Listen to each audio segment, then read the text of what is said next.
நீங்க மட்டும் போய் தொழுவீங்க, பெண்கள் மட்டும் அனுமதி இல்லாத இருக்கிறீங்க.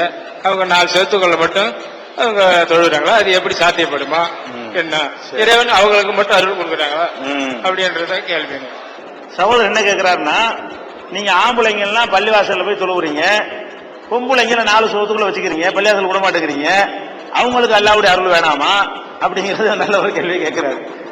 அந்த கேள்விகள்லாம் எதுக்குன்னா, இந்த நிகழ்ச்சிக்கு முக்கியமான நோக்கம் நீங்க மட்டும் கிடையாது, எங்க மக்களுக்கு சில விஷயங்களை சொல்வதற்கு இது பயன்படுது. பாத்தீங்களா, இஸ்லாம் மார்க்கத்தை பொறுத்த வரைக்கும் பெண்கள் பள்ளிக்கு வர்ற விஷயம் இருக்குல்ல, அது உலகத்துல முதல்ல வழிபாட்டு தலத்துக்கு பெண்களை வர செஞ்சது இஸ்லாம் தான். அதுக்கு முந்தி பெண்களுக்கு அந்த அனுமதியே கிடையாது.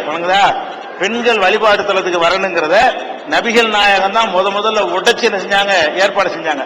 எப்படிலாம் ஏற்பாடு பண்ணாங்கன்னா, துளைக்கு ஆண்களை நோக்கி சொன்னாங்க, ஆண்களே லா தமுனவு இமா அல்லாஹி அனில் மசாஜித், பெண்கள் பள்ளிவாசலுக்கு வருவதற்கு நீங்க தடுக்க கூடாது, புருஷமார் யாரும் தடை போடக்கூடாது. இதுக்கு முந்தி தடை போட்டுட்டு இருந்தீங்க, வழிபாட்டுதலுக்கு போக கூடாதுன்னு சொல்லி. புருஷன்மார்கள் யாரும் பெண்களை பள்ளிவாசலுக்கு தடுக்காதீங்க அப்படின்னு சொல்லுவாங்க, கட்டளை போடுவாங்க. எல்லா நேரத்தில் 5 நேர தொழுகையிலையும் ஆண்களை போலவே பெண்களும் பள்ளிவாசலுக்கு வருவார்கள். என்ன வித்தியாசம்னா, முன் வரிசையில் ஆண்களும் பின் வரிசையில் பெண்களும் நிற்பார்கள். கலந்து நிக்கிறது வழிபாட்டுக்கு சரியா வராது.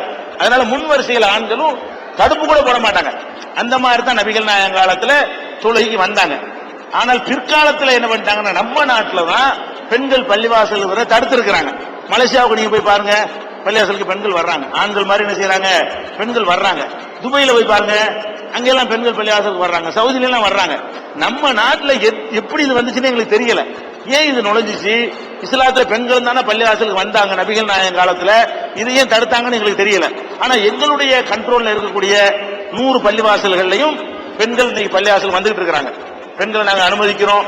குறிப்பா வெள்ளிக்கிழமை பிரேயர் இருக்கலாம், அதிகமான அளவுல பெண்கள் வந்து கலந்து கொள்றாங்க. அதே மாதிரி அகல ஹதீஸ்னு ஒரு குரூப் இருக்கிறாங்க, அவங்களுடைய பள்ளிவாசல்கள் என்ன செய்யறாங்க, பெண்களை அலோவ் பண்றாங்க. இப்ப கொஞ்சம் அந்த மாற்றங்கள் வந்து கொண்டிருக்கிறது. எங்க மார்க்கத்தின்படி பெண்கள் பள்ளிவாசலுக்கு ஆண்களை போல வரலாம், 5 நேரத்துக்கும் வரலாம், வெள்ளிக்கிழமை தொழுகைக்கு வரலாம், எல்லா தொழுகைகளையும் பெண்கள் பங்கெடுத்துக் கொள்ளலாம். என்ன வித்தியாசம் என்று கேட்டால், ஆண்கள் கட்டாயமாக பள்ளிவாசலுக்கு கூட்டு தொழுகைக்கு போகணும், பெண்கள் வந்து விரும்பினா போகலாம். ஏன்னா அவங்க புள்ள விட்டு வச்சிருப்பாங்க, அவங்களுக்கு கட்டாயமாக்கிட்ட சிரமமா போயிடும். அவங்களுக்கு வித்தியாசம் என்னன்னு கேட்டா, உங்களுக்கு வாய்ப்பு இருந்தா போய்க்கிறங்க, வீட்டுல வேணா தொழுதுக்கிறங்க, பெண்களுக்கு சட்டம், ஆண்களுக்கு பள்ளிவாசலுக்கு போகணுங்கிற சட்டம். இதானே தவிர அவங்களுக்கு எந்த தடையும் கிடையாது. எங்க மார்க்கத்துல இந்த விழிப்புணர்வு நாங்க கொண்டு வந்து நிறைய ஊர்ல மாற்றம் கொண்டு வந்துட்டு இருக்கோம். விரைவில் சரியாயிரும்.